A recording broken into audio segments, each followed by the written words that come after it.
high school, I was living with severe mental illness. I was on 14 or 15 different medications over a course of 3 years, none of which worked.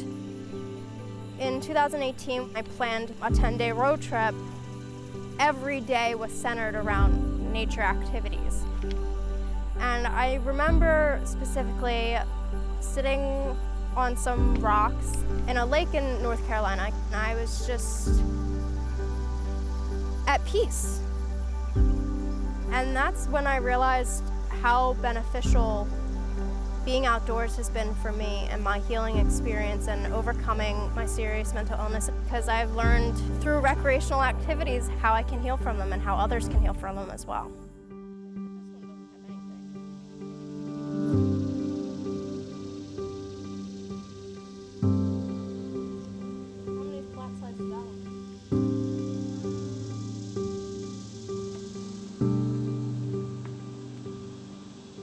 Too easy.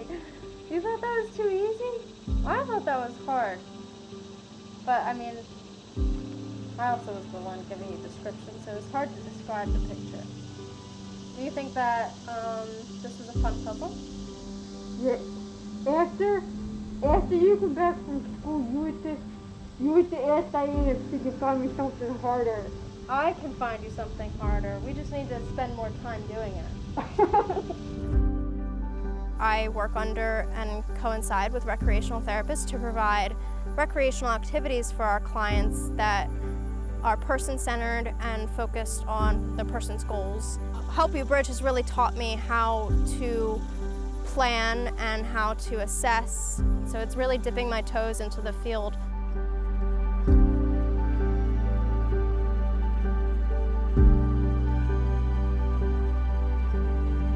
My plan is to have an adventure-based program where we're doing hiking and kayaking and rock climbing.